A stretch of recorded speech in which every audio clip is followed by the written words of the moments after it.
आपने 19 times half iron man finish किया हुआ है। 19 नहीं, मैंने 16 टाइम्स किया हाफ आयरन मैन। एक्चुअली मैंने तो कभी सोचा नहीं था कि मैं अल्ट्रा डिस्टेंस साइकिलिंग करूँगा, मेरा ड्रीम भी नहीं था।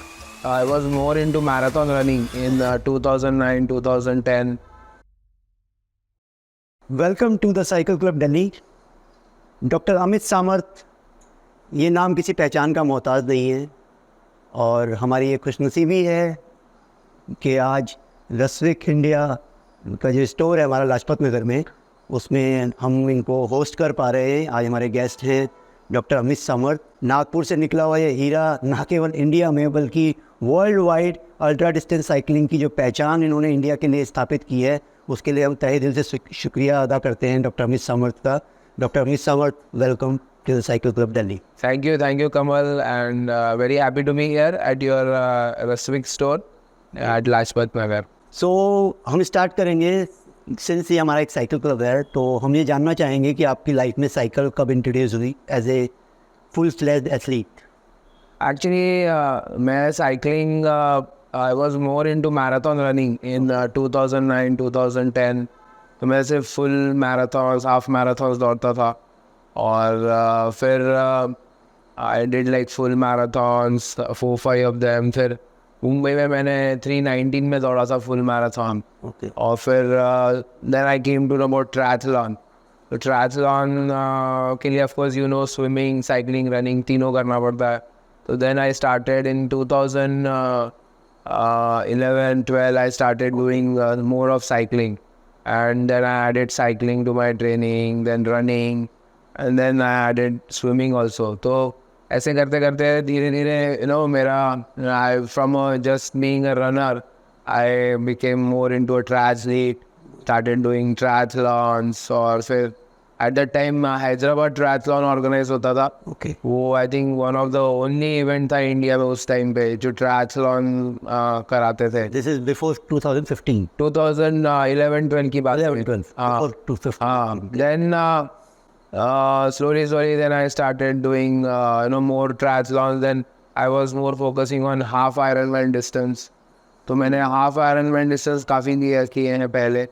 और मैं तब चेन्नई ट्रायथलॉन भी होता था, तो चेन्नई ट्रायथलॉन में मैं विनर था उस साल 2014 में। फिर थोन्नूर लीग ट्रायथलॉन होता था, यस यस एग्जैक्टली। वो भी मैंने I was winner in that triathlon. Also 70.3 2000 was 70.3 distance. And फिर उसके बाद में फुल टाइम मैंने बहुत ज़्यादा लॉन्ग डिस्टेंस साइकिलिंग में मैं 2015 के बाद आया।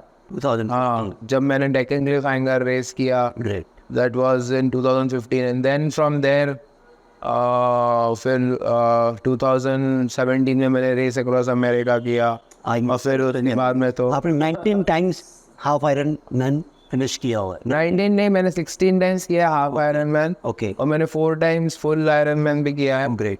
हाँ, और मेरा best time full iron man में is 11 hours 45 minutes, and half iron man में 5 hours 8 minutes। तो जो आप अल्ट्रा डिस्टेंस के लिए जिसके लिए आप जाने जाते हैं, हाँ, उसमें सबसे जो मेजर अचीवमेंट जब इंडिया डॉक्टर अमित सामर्थ को जाना था, हाँ, या मैं अपना पर्सनल पर्सपेक्टिव बोलूँ कि मैं अमित सामर्थ को जाना था, तो वो था ट्रांस साइबेरियन एक्सट्रीम रशिया, हाँ, हाँ, है ना। हाँ।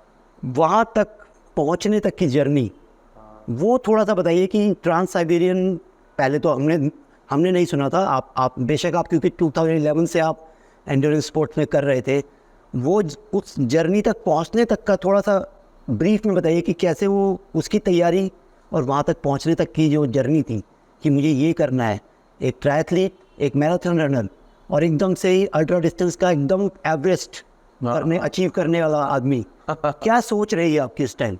एक्चुअली मैंने तो कभी सोचा नहीं था कि मैं अल्ट्रा डिस्टेंस साइकिलिंग करूँगा, मेरा ड्रीम भी नहीं था। ऑनेस्टली मैं I was very happy with running marathons in good time, और आयरन मैन या ट्रायथलॉन करना, लॉन्ग डिस्टेंस ट्रायथलॉन करना मेरा उतना ही एक्चुअली ड्रीम था। बट समहाउ मेरे एक मेंटर थे नानो राजगोपालन करके नागपुर में, उन्होंने मुझे बोला कि तेरा साइकिलिंग बहुत अच्छा है, रनिंग तो है ही अच्छा, बट साइकिलिंग भी बहुत अच्छा है, तो why don't you try long distance cycling. And उस वक्त जस्ट ब्रेवेज शुरू हुए थे इंडिया में, तो नागपुर में भी ब्रेवेज शुरू हुए थे, तो मैं 200 किलोमीटर का ब्रेवे रेगुलरली करता था। उसके ऊपर मैं कभी करता भी नहीं था, 200 was my maximum distance. Okay. तो उस पर मैं काफ़ी स्पीड में करता था, 6.5 घंटे में कर लेता था मैं 200 किलोमीटर का ब्रेवे। तो मुझे बोला सबने कि why don't you try long distance cycling, तुम्हारा साइकिलिंग भी अच्छा है। तो ऐसे करके फिर मेरे भानु सर का मैंने बात सुन ली और मैंने आई ट्राइड डेक्कन क्लिफहांगर रेस। फिर वहाँ पे मैं रैम क्वालिफाई हो गया। तो डेक्कन क्लिफहांगर में 2015 में रैम क्वालिफाइंग होने के बाद में फिर जो मेरे फ्रेंड थे भानु सर, उन्होंने बोला कि आप क्रूइंग करके आओ रैम में। ओके। 2016 में तो उन्होंने मुझे 2016 में धक्का मार के क्रूइंग करने भेजा अमेरिका। फिर मैं अमेरिका गया, क्रूइंग की मैंने रैम पे।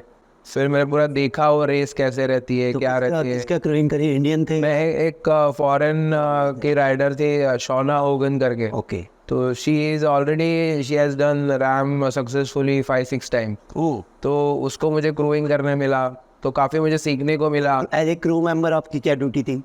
एज ए क्रू मेंबर मेरी ड्यूटी वही थी कि उनको पूरा न्यूट्रिशन देखना। ओके। न्यूट्रिशन उनका न्यूट्रिशन प्लान है वो उनको फॉलो कराना, उनको रिमाइंड कराना हर 15 से 20 मिनट बाद कि आपको खाना खाना है, ये खाना है। फिर उन्होंने जो खाना खाया है उसको नोट डाउन करके उसका कैलोरी काउंट एक निकालना, रफ कैलोरी काउंट में कितने कैलोरीज उन्होंने पिछले 6 घंटे 12 घंटे में खाए हैं। और फिर उसके हिसाब से उनको बताना कि नहीं आपका कैलोरी इंटेक कम है, ठीक है। आपके मतलब हाँ, न्यूट्रिशन, हाइड्रेशन अच्छा देखना, उनको मोटिवेट करना, तो ये सारे चीज़ें वो हमने करी। तो वो जर्नी आपने पूरा हाँ वो देखा हमने। और फिर उसके बाद में मैंने फिर नागपुर वापस आके फिर मैंने सबको बोला कि ये रेस मैं कर सकता हूँ, बट इसमें काफ़ी एक्सपेंस भी लगते हैं और इसमें काफ़ी ट्रेनिंग करनी पड़ेगी। तो फिर ऐसे करके वो नागपुर का जो प्रोजेक्ट बना, भानु सर करके हैं, फिर उनके फ्रेंड सर्कल में जितेंद्र नायक सर करके हैं, तो they are all industrialist businessman लोग हैं नागपुर के। पर उनको लगा कि इस लड़के में पोटेंशियल है, ये नागपुर से कोई लड़का रेस अक्रॉस अमेरिका कर सकता है। तो दैट वाज द स्टोरी कि ऐसे हमको सक्सेस स्टोरी बनानी कि नागपुर से it is a small town, not very known, somebody can train and do race across America। तो फिर उन्होंने एक सपोर्ट ग्रुप बनाया और फिर उन्होंने मुझे बोला कि तुम ट्रेनिंग पे फोकस करो, ये जो फंड रेजिंग हम करेंगे पूरे नागपुर के अलग अलग बिजनेसमैन को उन्होंने, क्योंकि उनका नेटवर्क रहता है ना, हर बिजनेसमैन दूसरे बिजनेसमैन को जानता है। तो अलग अलग बिजनेसमैन को उन्होंने बोला कि हीरे की पहचान जौहरियों ने करना। हाँ, उसमें है पोटेंशियल। हाँ वही हुआ। हाँ। उन्होंने देखा कि इसमें है जुनून ये करने का, और पर इतना आसान नहीं था वो करने के लिए भी मुझे जो जितेंद्र नायक सर है जो मेरे मेंटर है, उन्होंने मुझे बोला कि पहले आप 2500 किलोमीटर इंडिया में करके दिखाओ। ओके। पहले उन्होंने मेरा टेस्ट लिया। हाँ, कि आप जैसे रैम का जो रूल्स एंड रेगुलेशन है बिल्कुल वही फॉलो करो। ग्रेट। वैसे ही आप 2500 किलोमीटर करो पहले इंडिया में। तो हमने फिर एक रूट बनाया, नागपुर से हैदराबाद, हैदराबाद से बैंगलोर, बैंगलोर से पुणे, पुणे से सोने को कुंदन बनाने के लिए पहले उसे आग में छोका उन्होंने। हाँ ना। तो उन्होंने मेरा टेस्ट लिया, फिर वो मैंने रूट 5 दिन 5 घंटे में कंप्लीट किया। अच्छा। 2500 किलोमीटर। तो उनको कॉन्फिडेंस आया कि अगर ये 2500 किलोमीटर 5 दिन 5 घंटे में करता है तो ये 12 दिन में इसको चांस है कि ये 4900 कर लेगा। तो ऐसे करके उनको कॉन्फिडेंस आया बहुत। फिर वो टेस्ट ही थी मेरी एक टाइप की, और उन्होंने फिर मुझे सपोर्ट किया था आपके सेल्फ कॉन्फिडेंस। हाँ, फाइनेंशियली भी उन्होंने मुझे सपोर्ट किया, और फिर उन्होंने पूरा फंड रेजिंग किया। उनका नेटवर्क है बहुत बड़ा बिजनेसमैन का, तो सबसे मिल के कंट्रीब्यूट किया और इट बिकेम नागपुर प्रोजेक्ट। तो एक्चुअली मैं सबको वही बोलता हूँ कि रैम वगैरह सबको लगता है कि मैं बहुत कोई करोड़पति हूँ उस वाले topic. As a professional life मम्मी पापा ने आपको पढ़ा लिखा के डॉक्टर बनाया। डॉक्टर अमित सामर्थ MBBS क्या कर रहे थे अपने प्रोफेशनल लाइफ में जब ये सब चीजें हो रही थी? एक्चुअली मैं I was working as chief operating officer for another organization. Okay, तो पर जब मैं नागपुर वापस आया, ऑर्गेनाइजेशन और it's a private NGO, Okay. Very big NGO in Bangalore. Okay, तो वो उनका मैं चीफ ऑपरेटिंग ऑफिसर था और I was working with them. पर मुझे स्पोर्ट्स में बहुत इंटरेस्ट था, तो मुझे कुछ स्पोर्ट्स में करना था। मैंने सोचा कि स्पोर्ट्स एकेडमी शुरू कर सकता हूँ, लोगों को मैं ट्रेनिंग दे सकता हूँ, ये चीज़ मुझे बहुत अच्छे से आती है। तो ऐसे करके, और तब इंडिया में जस्ट मैराथन शुरू हुए थे, ज़्यादा मैराथन होना शुरू हुए थे, मैराथन और रनिंग कल्चर जस्ट आ रहा था। तो अभी तो उसको 10 साल हो गए, तो अभी तो मैराथन और रनिंग कल्चर आपको पता है कितना बढ़ गया, हो गया सही। इतना बड़ा एक बड़ी एक स्पोर्ट बन गया और एक कितनी बड़ी इंडस्ट्री खड़ी हो गई उसके बाजू में। हमने जब शुरू किया तब hardly any people doing this. तो मतलब ऐसा लगता था कि ये लीग ही अलग है, हमारे नहीं है। मैं समझ सकता हूँ क्योंकि मैं भी जब रनिंग में आया हूँ तो मैं भी पोस्ट कोविड ही आया हूँ, मैं भी अल्ट्रा डिस्टेंस करता था।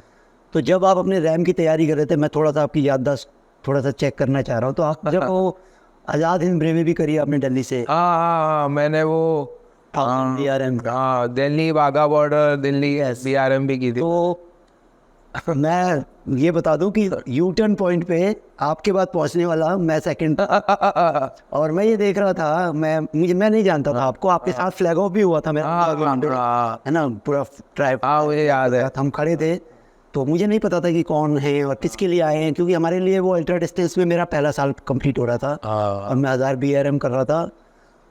जब मैंने देखा आपको U-turn से एक क्लीक सा लड़का बिल्कुल फुल गियर में, मतलब प्रॉपर आपने गियरिंग, मेरे लिए एक इंटरनेशनल एथलीट जा रहा था सामने से।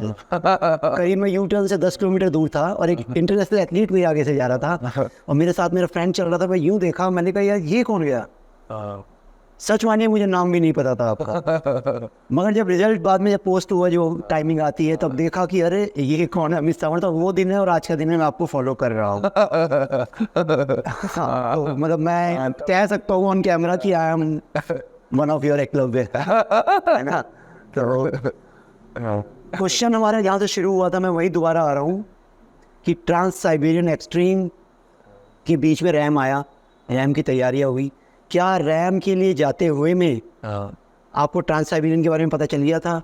नहीं, मुझे कुछ भी नहीं पता था। ओके, मैं तो रैम कर रेस अक्रॉस अमेरिका जब मैंने किया 2017 में, फिर मैंने वो 2017 में फिनिश करके मैं नागपुर फिर वापस आया। ओके, तो फिर मैं I was working on my sports academy and all. तो मैंने तो तब मुझे एक्चुअली ये रेस के बारे में पता चला। तो स्पोर्ट्स एकेडमी आप बोल रहे हैं, माइल्स एंड माइल्स जो हमारा, वो कब से है आपका स्पोर्ट्स एकेडमी? वो 2015 से हमने शुरू किया। 2015 से, मतलब बिफोर प्रिपेयरिंग फॉर रैम हाँ, वो स्टार्ट हो चुका था। हाँ वो स्टार्ट हो चुका था और मैं कुछ लोगों को ट्रेनिंग दे रहा था। और एक ये पैशनेटली आप कर रहे थे, not earning? No, it was a particular sports club Okay. with a earning model because I was almost doing it full time. Okay, हाँ, तो मैं लोगों को ट्रेनिंग भी दे रहा था उनको। तो जो ये ट्रेनिंग का जो कल्चर है वो सेंट्रल इंडिया में मैं नहीं लाया। उसके पहले कोई ऐसे मैराथन की ट्रेनिंग देने वाला या ट्रायथलॉन की ट्रेनिंग देने वाला कोई भी नहीं था। Okay. कोई भी नहीं था। There was hardly any running culture also. कुछ लोग दौड़ रहे थे, जस्ट 2-4 लोग जाते थे मैराथन के, दौड़ के आ रहे थे। बट जो एक्चुअल प्रॉपर ट्रेनिंग है, ट्रेनिंग प्लान बना के आपको ये दिन ये करना है, आज ये करना है, परसों वो करना है, तो वो जो सब मैंने जो ट्रेनिंग कल्चर, एक सिस्टमेटिक ट्रेनिंग कल्चर, एक डिसिप्लिन, जहाँ डिसिप्लिन से आपको ट्रेनिंग करना पड़ेगा, आपको वक्त पे आना पड़ेगा, आपको वार्म अप करना पड़ेगा, आपको प्रॉपर मेन ट्रेनिंग करनी पड़ेगी, फिर आपको मेन ट्रेनिंग करने के बाद आपको स्ट्रेचिंग करनी पड़ेगी, फिर स्ट्रेंथ ट्रेनिंग करनी पड़ेगी। तो ये सारी जो चीज़ें हैं, एलिमेंट्स है, वो सब मैंने लाया। Okay. कि और देन मैंने लोगों को बताया भी कि जैसे बिजनेसमैन है, डॉक्टर्स है, इंजीनियर्स है, मैंने वो बोला कि मैंने उनको ये सिखाया कि ये स्पोर्ट सिर्फ कंपटीशन के लिए नहीं है, ये आपका एक लाइफस्टाइल बन सकता है, ये आपका एक फिटनेस का जरिया बन सकता है। फिर इसमें आपको बहुत अच्छे अच्छे दोस्त मिल सकते हैं जो लाइफ लॉन्ग आपके दोस्त बन जाएंगे और एक कॉमन पैशन रहेगा आपका। के उन दोस्तों के साथ, तो वो जो कल्चर है वो पूरा मैंने नागपुर में लाया, सेंट्रल इंडिया में लाया, और फिर धीरे धीरे मैंने उनको फिर ट्रायथलॉन की भी कोचिंग की। तो पहले तो नागपुर में मैं एक अकेला ही आयरन मैन किया हुआ था, पर उसके बाद में अभी आप देखो नागपुर में 2-3 दर्जन आयरन मैन घूम रहे हैं अभी। तो सारे हमारे स्पोर्ट्स एकेडमी से निकले हैं, जो है ना, लोग 1 किलोमीटर दौड़ते भी नहीं थे, उन लोगों ने आज आयरन मैन कर लिया है ना। जो सिर्फ दौड़ते भी नहीं थे, साइकिलिंग भी नहीं करते थे, तो उनको मैंने धीरे धीरे ट्रेनिंग करा के। ट्रांस साइबेरियन की बात कर रहे हैं, 9100 किलोमीटर अक्रॉस रशिया, हाँ और 25 डेज, 3+ नाइट्स। और जिस अमित सामर्थ को हम यहाँ देख रहे थे, हमारे लिए अजूबा चल रहा था, क्योंकि जिस तरीके का कल्चर इंडियन स्पोर्ट्स में है, क्रिकेट जितनी मेजोरिटी से या जितनी शिद्दत से क्रिकेट देखा जाता है, साइकिलिंग को हम बहुत हल्के में लेते हैं, क्योंकि साइकिलिंग बचपन में हमें खिलौने की तरह दे दी जाती है। तो जब हम अमित सामर्थ को वहाँ देख रहे थे, सवाल वो था कि रैम की तैयारी के टाइम में आपको नहीं पता था कि आप ऐसा कुछ करने वाले हैं। ऑब्वियसली 25 दिन की साइकिल राइड तो नहीं, रेस है वो प्रॉपर, और उसके पीछे का बजट, अगेन नागपुर से सपोर्ट मिला आपको सारा, फंडिंग हुई। और यहाँ मैं ऐड भी करूँगा, सबको बताना चाहूँगा, दिल्ली में भी फंडिंग हो रही थी, all over India, pan India funding हो रही थी। हमने भी राइड करी आपके लिए, गुड़गांव में योगेंद्र सर है, उन्होंने राइड ऑर्गेनाइज करी थी, तो हम लोगों ने भी यहाँ से योगेंद्र सिंह योगी सर, तो उन्होंने फंड रेजिंग राइड आपके लिए ऑर्गेनाइज की थी, और सबने सपोर्ट किया, बहुत प्यार मिला था आपको। और वो राइड आप फिनिश तो क्या, अटेम्प्ट करने वाले भी पहले थे इंडियन, और फिनिश करने वाले भी पहले ही थे। उसके बाद अभी दोबारा कोई किसी ने भी ट्राई नहीं किया। नहीं। तो क्या उसके पीछे का, मैं आपसे ये जानना चाह रहा हूँ, चूँकि आप वो जर्नी पार करके इधर आ चुके हैं, अगर आज की डेट में कोई बच्चा कुछ करना चाहता है, फंड्स एक साइड है, तैयारी के हिसाब से, तो उसे कब लगेगा कि अब मैं इस चीज़ के लिए तैयार हूँ? मुझे लगता है कि हाँ, ये रेसेस जो रहती है ना, ये फिजिकल रेसेस से ज़्यादा मेंटल रेसेस रहती है, और इसमें बहुत कठिनाइयाँ आती हैं। They are very different than normal cycle races and all, क्योंकि इसमें आपको बहुत लंबा आपको, अगर आप देखेंगे स्टेजेस ट्रांस साइबेरियन एक्सट्रीम की 300 किलोमीटर एक दिन चलाना है, फिर एकदम से अगले दिन 700 किलोमीटर चलाना है, फिर से 400-500 किलोमीटर चलाना है, फिर 10 स्टेज में एकदम 1054 किलोमीटर चलाना है। तो जो स्टेजेस है वो बहुत ही लंबे हैं, और बहुत ही लंबी रेस है, क्योंकि आप 25 दिन हाईवे पे ही रहोगे, इसमें रोड पे ही आप रहोगे 25 दिन। और जो रशिया जो जियोग्राफी है वो बहुत ही अलग है इंडिया से। वहाँ का वेदर सिस्टम, वहाँ का जिस तरह से सूरज भी दिखता है, वो इतना बड़ा सूरज दिखता है वहाँ नॉर्दर्न हेमिस्फीयर में, और दिन इतना लंबा रहता है कि हार्डली 1 से 1.5 घंटे की रात रहती है, बाकी 22 hours is all day time. So it is a very different country and very different. और उसमें आप यहाँ से ना इंडिया से जा रहे हैं, उनको ये सब चीज़ों की आदत नहीं रहती। तो मैं तो दूसरे तीसरे दिन ही मुझे ऐसा लग रहा था कि शायद से मैं ये फिनिश ना कर पाऊँ। अच्छा, बहुत ही डिफिकल्ट टेरेन है, ऊपर से पूरा अप एंड डाउन टेरेन है, विद ऑलवेज रोलिंग हिल। मतलब rolling hill is the most irritating terrain, क्योंकि आपको चढ़ना है, फिर उतरना है, और फिर से चढ़ना है, फिर उतरना है, फिर से चढ़ना। तो ये ऐसे आपको ऐसे 300-400 किलोमीटर ऐसे ही टेरेन रहेगा। तो रैम से और ट्रांस साइबेरियन को अगर कंपेयर किया जाए, बहुत डिफिकल्ट है ट्रांस कितने टाइम्स डिफिकल्ट है? I don't know, but it is very difficult and the weather is also very difficult. बारिश आती है तो बारिश इतनी ठंडी रहती है, वो बारिश का पानी, और वो जो हवा चलती है वहाँ, और वो हवा का जो आवाज़ आता है हाईवे पे, वो बहुत ही अजीब नहीं बोलूँगा, वो एक्सट्रीम जो कह रहे हैं, एक्सट्रीम कंडीशन, हर लेवल का, हर लेवल। ठंड है तो इतनी ठंड है, हाँ, गर्म है तो इतना गर्म है। वो तो ऑर्गेनाइजर्स देखते ही रहते कि कब छोड़ेगा करके। ये इतना इम्पोर्टेंट है ये पॉइंट, इसलिए ट्रांस साइबेरियन पे अटका, क्योंकि कौन बनेगा करोड़पति में अमिताभ बच्चन, ये फीचर्ड हुआ था, ये क्वेश्चन वहीं से शुरू हुआ था कि अमित सामर्थ ने इनमें से कौन सा ऐसा कुछ करके कोई क्वेश्चन हुआ था ना, उसमें से 2018 में। तो ये हमारे लिए बहुत बड़ी बात है कि एक usual passionate ultra distance cyclist का नाम के बी समझ किया जा रहा है, वो भी अमिताभ बच्चन के थ्रू, है ना। बहुत बड़ा अचीवमेंट है हमारे लिए तो। मेरे लिए भी पर्सनल बहुत बड़ा अचीवमेंट। वो एक्चुअली साइकिलिंग कम्युनिटी बहुत सबको पसंद आया था कि अरे साइकिलिंग वाला अपने नीच का आदमी फीचर हुआ। अपने नीच का आदमी इसके साथ मैंने 1000 करोड़ बने हुए फीचर हुआ, तो वो बहुत बड़ी अचीवमेंट। मुझे भी कभी लगा नहीं था, मैं तो खुद ही शौक था। It was like the most amazing surprise बोलते हैं ना आपका लाइफ का, एकदम से आपके ऊपर क्वेश्चन आ जा रहा है कौन बनेगा करोड़पति में। तो डॉक्टर अमित सामर्थ की अपनी एक वेबसाइट है www.amitsamarth.com। इनके बारे में जितना जानना चाहते हैं आप उस वेबसाइट के थ्रू देख सकते हैं, क्योंकि मैं जो एक कैलेंडर लेकर आया हूँ जिसमें सारी अचीवमेंट्स हैं, अगर मैं ये पढ़ने लगूंगा तो आज का दिन बहुत कम हो जाएगा। और हम डायरेक्ट क्वेश्चंस में आते हैं अपने, जिसके लिए ये एक्चुअली में सेशन रखा गया था कि सर ऐसा है तो ऐसा क्यों, वैसा है तो वैसा क्यों, है ना। तो डायरेक्ट क्वेश्चंस में आते हैं, डिटेलिंग में हम बाद में जाएंगे। गोल्डन क्वाड्रेटर हाईवे, मैं नाम ले लेता हूँ, चलो। न्यू दिल्ली टू नागपुर आपने अचीव किया, चेन्नई टू नागपुर आपने राइड करी हुई है। ये सारी not even a single stop थी, राइड हो रही है, राइड करते करते आप खाना खा रहे हैं, आप कहीं उतरे नहीं सैडल से? नहीं उतरा जरूर, कपड़े बदलने के लिए उतरा, कपड़े बदलने और फ्रेश होने के लिए उतरे। अदरवाइज थ्रू आउट राइड चल रही है, मतलब कोई लंबा हॉल्ट नहीं कि जहाँ पे कमर सीधी कर ली जाए और खा लिया जाए, ऐसा कुछ नहीं है। ओके, फिर जैसे अभी रेस अक्रॉस इंडिया जो 2020 ट्रेन पे आ रहा हूँ, तो श्रीनगर टू कन्याकुमारी आपका रिकॉर्ड टाइम है। हाँ, गिनीज वर्ल्ड रिकॉर्ड टाइम है, 6 days 23 hours Guinness world record time है आपका।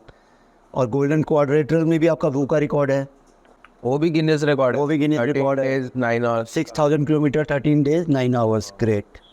तो ये सब चीज़ें आप amitsamarth.com वेबसाइट पे देख सकते हैं, ये मुझे रिपीट करने की जरूरत नहीं, उसमें बहुत अच्छे से हाईलाइट किया गया है। और मैं भी भूल जाता हूँ आज क्या क्या किया है।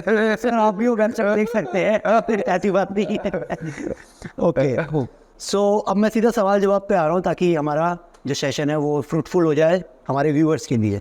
पहला क्वेश्चन ये है कि मेरा, आप मतलब हिंदी में भी जवाब दे सकते हैं, उसमें कोई इशू नहीं है। What inspired you to start ultra distance cycling and how you prepare for your first ultra distance event?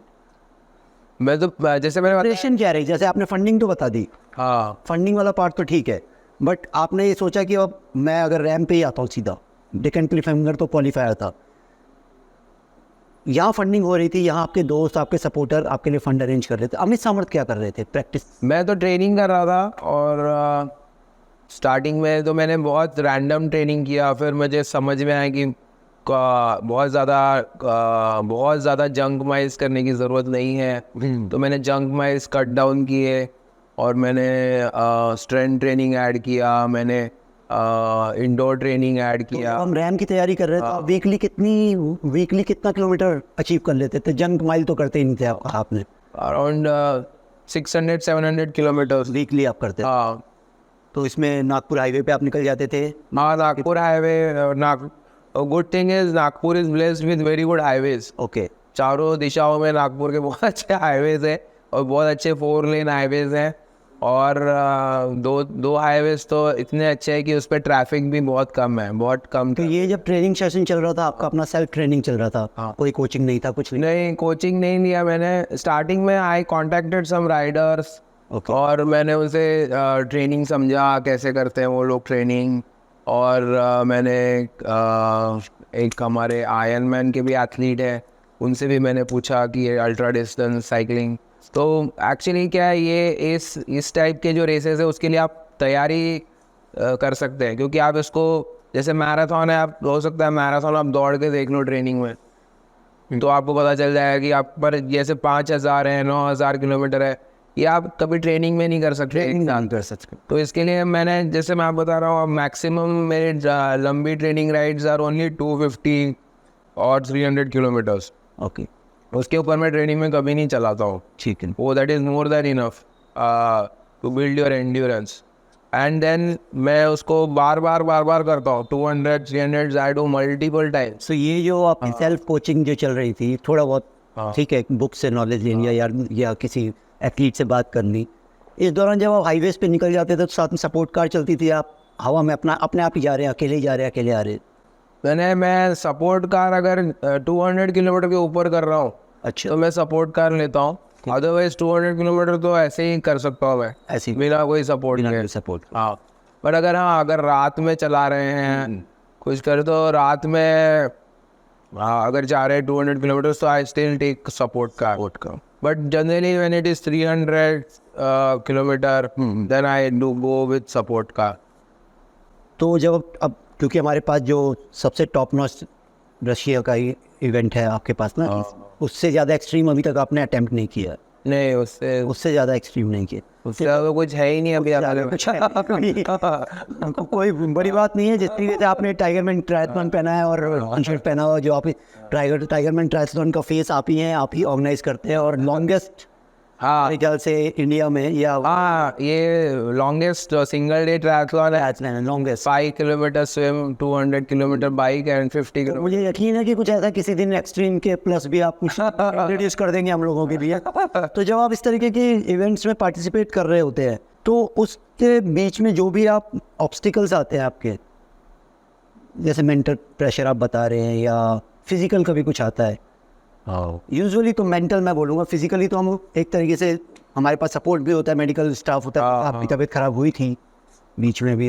हाँ, रैम में जब सेकंड टाइम गए थे अभी सेकंड टाइम। हाँ, तो बीच में अभी तबीयत खराब हुई थी, तो उस तरीके का सपोर्ट तो मिल जाता है। बट जो मेंटल, जिसके बारे में आप भी कह रहे हो कि मेंटल टफनेस चाहिए, कहीं ना कहीं तो अमित सामर्थ भी टूटे होंगे, उससे ओवरकम कैसे करते हैं? उससे एक्चुअली ऐसा मतलब मैं सवाल दोबारा से रिफाइन करता हूँ अपना, कि जैसे कुछ ऐसा कुछ हो रहा है कि थोड़ा सा वीकनेस फील हो रही है मेंटली, हम थोड़ा सा डाउन जा रहे हैं, तो ऐसा क्या अपने आप को रिवाइव करते हैं कि मुझे पुश करना है? ये बहुत ही मुश्किल है बताना, क्योंकि ये माइंड के अंदर क्या चल रहा है इसको वर्ड्स में बताना is very difficult. But generally I always keep my self कि मुझे ये करके दिखाना है। और अभी जैसे मैं बहुत पॉपुलर हो गया हूँ तो बहुत हज़ारों लोग फॉलो करते हैं, पूरी साइकिलिंग कम्युनिटी फॉलो करती है। जब भी मैं कोई इवेंट करता हूँ तो पूरे साइकिलिंग, अभी जैसे आप बहुत सारे लोग मुझे बोलते हैं, मैं मिलता हूँ, हमने आपको फॉलो किया, हमने आपको रैम में फॉलो किया, हमने आपको रेस अक्रॉस इंडिया में फॉलो किया, तो वो बहुत अच्छा लगता है। बट उससे एक प्रेशर भी आता है कि अरे ये लोग मुझे फॉलो करते हैं। तो जब भी मैं रेस में रहता हूँ, तो अभी जैसे ये रेस अक्रॉस अमेरिका में मुझे माउंटेन सिकनेस जैसा हो गया था और मुझे 4-5 घंटे के लिए हॉस्पिटल जाना पड़ा, मुझे ट्रीटमेंट लेना पड़ा। तो बट मेरे को तब ऐसे कुछ लगा नहीं था कि मैं ये रेस कंप्लीट नहीं कर पाऊँगा। मेरे तो क्रू मेंबर्स तो सब डर गए थे, और मैंने उनको बोला कि हॉस्पिटल से निकल के मैंने उनको बोला कि मुझे 3-4 घंटे और सोने दो, मैं पूरा फ्रेश हो जाऊँगा। ट्रीटमेंट मैंने ले लिया था, पर हॉस्पिटल वाले तो मुझे बोल रहे थे कि आप यहाँ 2 दिन एडमिट रहो। तो मैं बोला 2 दिन हो नहीं सकता। मैं ट्रीटमेंट लिया, मैंने 2-3 घंटे मैंने और नींद ली, और फिर मैंने खुद ही मेरे क्रू मेंबर्स को सबको बुलाया, मैसेज किया कि अभी within 1 hour we will start the ride. और मुझे पता नहीं क्या था, पर वहाँ से मैं सीधा 32 घंटे नॉन स्टॉप चलाते हुए गया। 6 घंटे सोने के बाद? हाँ, I went non-stop 32 hours. I covered more than 850 kilometers. Okay. I went just non-stop. I didn't went very fast, क्योंकि स्टार्टिंग में मैं जस्ट खुद को टेस्ट कर रहा था कि मेरी तबीयत ठीक हुई नहीं हुई, तो मैं बस आराम से साइकिल पे चला रहा था। जैसे 1-2 घंटे बाद मुझे कॉन्फिडेंस आया कि नहीं, I am fine now, my body is working fine, everything is fine. और मैं ज़्यादा खाना खा रहा था, फ्यूल अप कर रहा था खुद को, और फिर मैं नॉन स्टॉप ही 32 आवर्स चला गया, और फिर वहाँ से मैं पूरा रेस में वापस आ गया। तो आई थिंक जुनून की बात है, जुनून कि मगर जिस तरीके का प्रेशर आप बता रहे हो, ये तो परफॉर्मेंस प्रेशर आ रहा है। इसमें तो सचिन तेंदुलकर भी कैप्टनसी छोड़ दी थी है ना? तो फिर वो अलग ही बिल्ड चाहिए उस चीज़ के लिए। मेरा सवाल मैं दोबारा रिफाइन करूँगा कि क्या मतलब डाइवर्ट क्या करते हो माइंड को, कि जहाँ पे डाउन फील हो रहा होता है? क्या डाइवर्जन आता है मतलब फैमिली के लिए? मैं ये नहीं कह रहा कि आपको परफॉर्मेंस प्रेशर है कि आपने करना है अपने दोस्तों के लिए, या जिन्होंने फंड रेस किए, या फिर अपने लिए, या फिर जो आपके फॉलोअर है उनके लिए, बट डीप डाउन इनसाइड कहीं ना कहीं तो कुछ ना कुछ तो डाइवर्जन साइकिल आप चला रहे हैं, ठीक है, अंदर से नेगेटिविटी आ रही है, मेंटल नेगेटिविटी हर एक के अंदर आ रही है, हम ह्यूमन है, गॉड नहीं है, वही तो नेगेटिविटी आ रही है, अपने आप को डाइवर्ट कैसे करते हैं, माइंड को क्या डाइवर्ट करते हैं कि गाने सुनने लग जाते हैं, गाने गुनगुनाने लग जाते हैं, या कोई पर्टिकुलर इंसिडेंट याद करते हैं? I think it's just a personality, not a never give up attitude जो है। और मैं हमेशा सबको बोलता हूँ कि अल्ट्रा साइकिलिंग एक डिफ़िकल्ट स्पोर्ट है, इसमें अप्स एंड डाउन्स आते हैं, तो कभी बहुत सारे लोग छोड़ देते हैं। अरे मैं हॉस्पिटल में आ गया, मैं छोड़ दूँ, अरे मुझे डिहाइड्रेशन हो गया, मैं छोड़ देता हूँ रेस। छोड़ने की ज़रूरत नहीं है, आप 1-2 घंटे रेस्ट करो, आप खुद को रिफ्यूल करो, रिहाइड्रेट करो।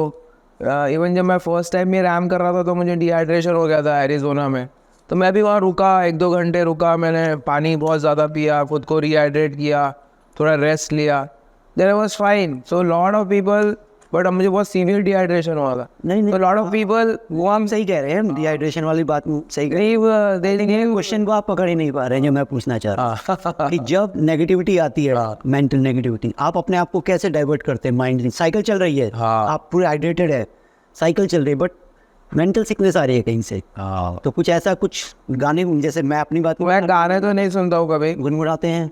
नहीं, मैं गाने सिर्फ कार में नहीं सुनता, अगर कार में लगे तो ठीक है। अपना गुनगुनाते हैं कुछ? नहीं, not much, but I think it's just a blank mind है, ब्लैंक माइंड और फोकस फिनिश कर सके, खत्म करना है। ओके चलिए, हाइड्रेशन, न्यूट्रिशन, सब आप सेल्फ अवेयर है सब चीज़ों के बारे में? ओवर द पीरियड अभी मुझे समझ में आया कि क्या क्या खाना चाहिए, क्या नहीं खाना चाहिए। तो पहले जब मैं अल्ट्रा साइकिलिंग करता था तो मैं अलग चीज़ें खाता था, अभी मैं दूसरी अलग चीज़ें खाता हूँ जो ज़्यादा हाई कैलोरी है, जो ज़्यादा फ्यूल देती है, ज़्यादा कैलोरीज देती है, और उससे ज़्यादा देर तक चला सकते हो आपको, और ज़्यादा अच्छा एवरेज स्पीड मेंटेन रख सकते हो।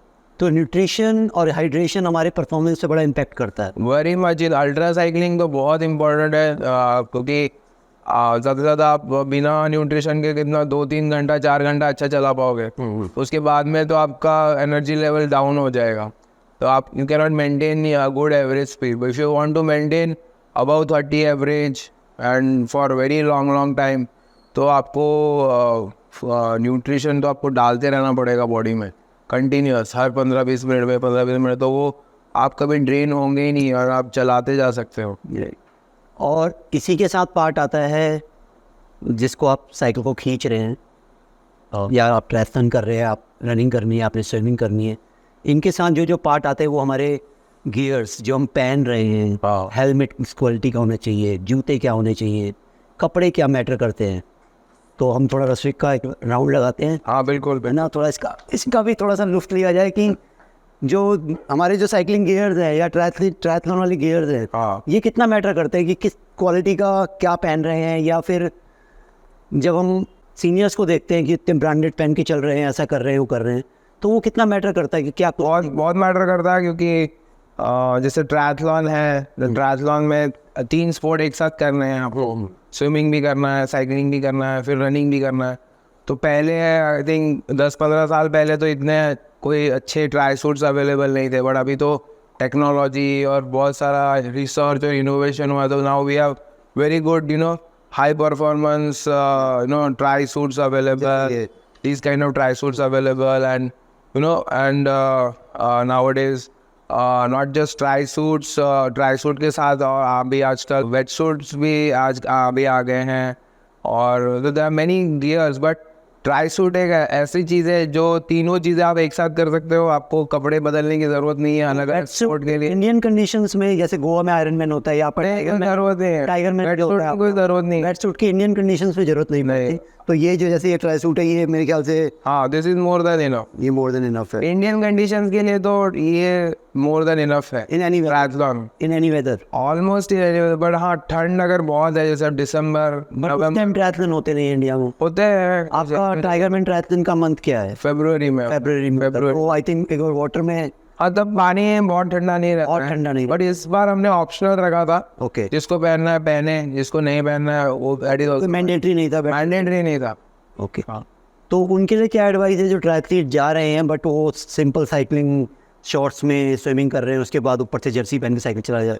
और वो भी कर सकते हैं, वो भी कर सकते हैं, ज़रूरी नहीं है हर एक को यही सूट हो। बहुत सारे लोग जैसे रनिंग शॉर्ट में भी स्विमिंग करते हैं और फिर ऊपर से कपड़े पहन के फिर साइकिलिंग और रनिंग करने चले जाते हैं। और आप कितने गैजेट फ्रेंडली हैं गार्मिन, और ये कब आपकी लाइफ में आया है?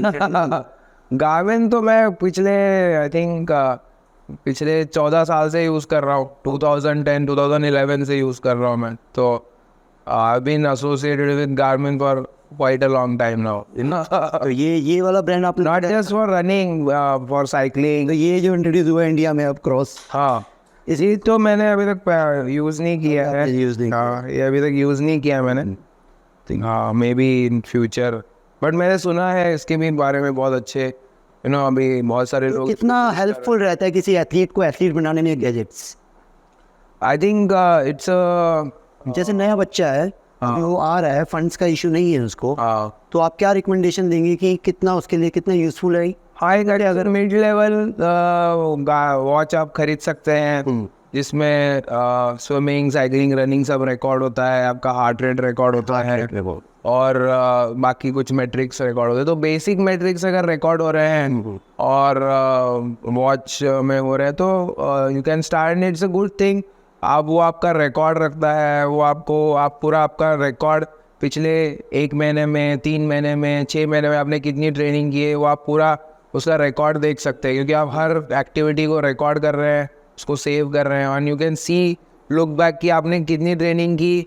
अगर आपके कोई कोच है तो आपको उनको दिखा सकते हैं कि मैंने ऐसे ट्रेनिंग की है, तो वो आपको स्ट्रक्चरल ट्रेनिंग आपको हेल्पफुल रहेगी। हाँ, वो आपको बता भी सकते हैं कि देखो आपने ये चीज़ें कम की है, ये चीज़ें ज़्यादा की है। तो आप के गैजेट जो आपके स्टूडेंट्स हैं माइल्स एंड माइलर्स में, उनको आप रेकमेंड करते हैं? हाँ, बहुत सारे आजकल तो हर कोई यूज़ करने लग गया है। तो आप भी उनकी डाटा एनालॉजी लेकर ही करते हैं आगे ऐसे? हाँ, मैं उनका डेटा देख के ही उन्होंने कितनी ट्रेनिंग की, कौन से पेस पे की, फिर उसमें हार्ट रेट कितना था, उसके हिसाब से बताता हूँ। ग्रेट। और शूज़ का क्या रोल रहता है ट्रायथलन, रनिंग, मैराथन्स में?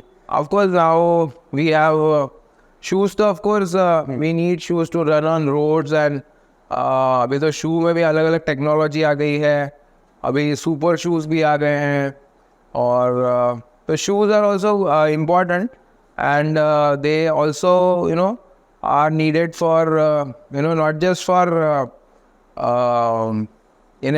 एक बेसिक जो ट्रेनिंग है। और आजकल जो लोग ट्रेनिंग करने आ रहे हैं, जो मैराथन दौड़ने आ रहे हैं, वो generally they are in their 30s 40s, तो उनके फीट इतने स्ट्रांग नहीं रहते हैं, तो स्टार्टिंग में they need more supported shoes. ये परसेप्शन बना हुआ है कि bear foot running is much better than ये कुशनिंग शूज़ और ये सब। आई थिंक ये प्रेफरेंस की बात है, हर एक को बेयरफुट रनिंग नहीं सूट होती है। मुझे नहीं सूट होती है, किसी को सूट होती है। बहुत सारे लोग हैं जो बेयरफुट भी मैराथन दौड़ते हैं, ऑफ कोर्स ग्रेट, दे दौड़ते हैं, बट आप देखिए मेजॉरिटी जितने भी लोग मैराथन में आ रहे हैं, their foot and their lower body structure are not that strong that they can take up barefoot running.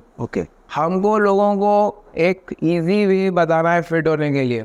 हम उनको अगर डिफ़िकल्ट चीज़ बताएंगे, बेयरफुट रनिंग कराएंगे, बहुत कुछ डिफ़िकल्ट कराएंगे, और उनको अगर उससे तकलीफ हो रही है और ज़्यादा उनको पेन हो रहा है, ये हो रहा है, तो वो स्पोर्ट से भाग जाएंगे, है ना। तो हमको उनको ऐसी चीज़ें एनेबल करना है कि भैया उसको वो चीज़ करने में आसानी हो, क्योंकि वो कोई कॉम्पिटिटिव एथलीट नहीं है, वो रिक्रिएशनल एथलीट है। मैराथन दौड़ना या ट्रायथलॉन करना ये उसका फुल टाइम काम नहीं है। अब जैसे ये कार्बन प्लेटेड शूज़ है, हाँ, सकोनी का, बट यूजुअली मैंने मतलब सुना है जो प्रो रनर्स हैं, उनके मुंह से मैंने बातें सुनी है कि कार्बन प्लेटेड बने हैं 4 की पेस वालों के लिए, 5 की पेस, मैं 4 की पेस, एक्चुअली 4 की पेस वालों के लिए, बट हम मैराथन्स में रन देखते हैं कोई लोग वॉक कर रहे हैं बट कार्बन प्लेट पहने हुए हैं।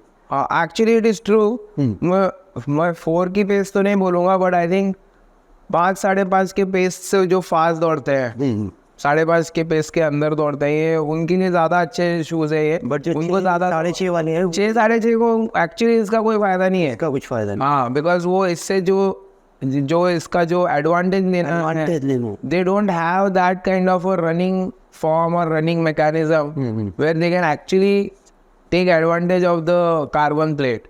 Right. So ये परसेप्शन तो होना बहुत जरूरी है, क्योंकि कई बार क्या लगता है कि जितना ज़्यादा पैसा डालो शायद उतनी अच्छी परफॉर्मेंस अच्छी आ तो जाएगी। जूता आपको नहीं दौड़ा पाएगा। हाँ, आपको एक लेवल तक तो आपको अच्छा रनर बनना पड़ेगा, उसके बाद में जो कार्बन प्लेट का जो आई थिंक जो मार्जिनल बेनिफिट्स है तब वो आप ले सकते हैं। तो अब हम कंक्लूड करेंगे, कुछ आपके conclude notes for aspiring cyclist या ट्रायथलीट, आप कुछ मैसेज देना चाहेंगे ऑन कैमरा की भाई? Aspiring marathon runners, triathlete, cyclist, मैं यही बोलना चाहूँगा कि आजकल बहुत सारे स्पोर्ट्स इवेंट्स अवेलेबल हैं। आप प्रॉपर ट्रेनिंग करिए। आजकल तो साल भर हर संडे मैराथन या कुछ ना कुछ हो रहा है। तो बहुत सारे लोग इसमें हो जाते हैं कि हर संडे को उनको इवेंट्स करने हैं, ये करना है। मैं ये बोलूँगा कि आप सिस्टमेटिक ट्रेनिंग करिए 2 महीना 3 महीना, और फिर इवेंट्स करिए, कोई मैराथन दौड़िए या ट्रायथलॉन करिए। First follow systematic training for at least 3-4 months, dedicate yourself to that training and have your own calendar of events, क्योंकि आजकल साल भर इवेंट्स अवेलेबल है। एक संडे को कोई छोड़ गया तो आपको दूसरे तीसरे संडे कोई ना कोई अच्छा मिल जाएगा, और ट्रेनिंग करके आप करिए। मैं देखता हूँ बहुत सारे लोग बिना ट्रेनिंग के दौड़ रहे हैं। रनिंग क्लब्स मेरे उनके 10 दोस्त अगर मैराथन दौड़ने जा रहे हैं तो ये लोग भी बिना ट्रेनिंग के वहाँ जाके दौड़ रहे हैं। So it is not good because उससे आपकी कोई फिटनेस नहीं बढ़ने वाली। पहले आपको फिटनेस ट्रेनिंग में बढ़ानी है, फिर वो फिटनेस जब ट्रेनिंग में बढ़ेगी तो आप वो जाके इवेंट में उसका एन्जॉयमेंट ले सकते हो, नहीं तो you are just struggling through the event. So cycling की भी आप ट्रेनिंग कर रहे हैं, ब्रेवी की भी अगर ट्रेनिंग कर रहे हैं तो उसको भी आप प्रॉपर ट्रेनिंग करके ब्रेवे करिए या अल्ट्रा साइकिलिंग करिए। और ब्रेवे तो आजकल हर संडे को ब्रेवे अवेलेबल है। संडे को भी हाँ, इधर ब्रेवे हो रहा है, उधर ब्रेवे हो रहा है, तो डोंट गेट इनटू और बहुत सारे लोग जब इसमें नए नए आते हैं तो वो एकदम से हर संडे इवेंट करना चाहते हैं, हर संडे इवेंट, हर संडे मेडल होना चाहिए, हर संडे कुछ तो भी। और पर ये आपको 1-2 साल में एग्जॉस्ट कर देगा। ये आपको ऐसे करना है कि आप एक अपना लाइफस्टाइल बनाइए। अगले 10 साल 15 साल में ये करते रहूँगा, ये स्पोर्ट को खेलते रहूँगा, उस टाइप से सिस्टमेटिक ट्रेनिंग करिए और अपना फिटनेस भी बढ़ाइए और ये स्पोर्ट में लॉन्ग टर्म रहिए। That is what I would like to tell. जैसे आप कहते हो कि success doesn't need talent, it need consistency. हाँ, ये इन्हीं के शब्द हैं, मैं चुरा लाया कहीं से। Success doesn't need talent, it need consistency. इसी गुड नोट के साथ हम ये इंटरव्यू कंक्लूड करते हैं। Thank you very much once again. Thank you Kamal.